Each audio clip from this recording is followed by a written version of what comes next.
आपदामपहर्तारं धातारं सर्वसम्पदां लोकाभिरामं श्रीरामं भूयो भूयो नमाम्यहं।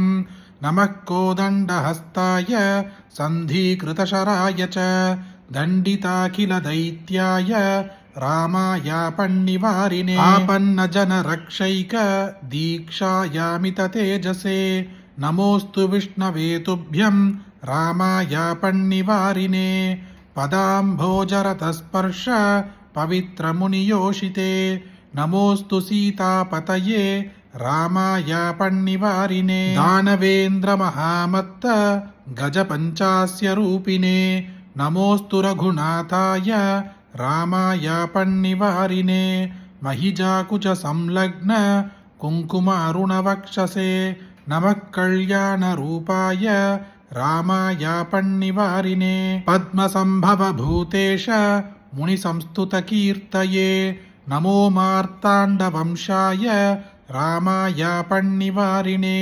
हरत्यार्तिं च लोकानां यो वा मधुनिषूदनः नमोऽस्तु हरये तुभ्यं रामायापन्निवारिणे तापकारणसंसार गजसिंहस्वरूपिणे नमो वेदान्तवेद्याय रामायापन्निवारिणे रङ्गत्तरङ्गजलधि गर्वहृच्चरधारिणे नमः प्रतापरूपाय रामायापन्निवारिणे धारोपहितसन्ध्राव तं सध्यात्तस्वमूर्तये नमः सत्यस्वरूपाय रामायापन्निवारिणे धारानायकसङ्काश वदनाय महौजसे नमोऽस्तु ताटकाहन्त्रे रामायापन्निवारिणे रम्यसानुलसच्चित्र कूटाश्रमविहारिणे नमः सौमित्रिसेव्याय रामायापन्निवारिणे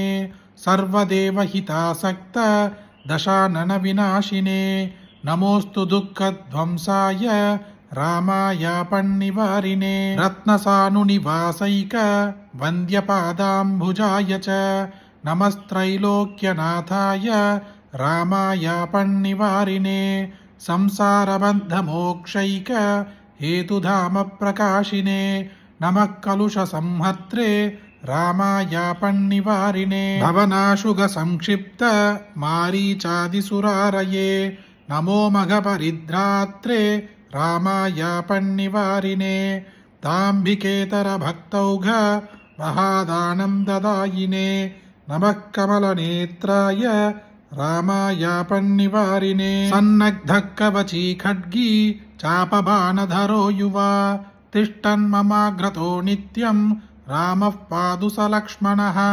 आपदामपहर्तारं दातारं सर्वसम्पदां लोकाभिरामं श्रीरामं भूयो भूयो नमाम्यहम्। आज से लेकर 3 दिनों में धन की बाधा दूर करने वाला इस श्री राम स्तोत्र को सिर्फ आप ही सुने, क्या इतना काफी है?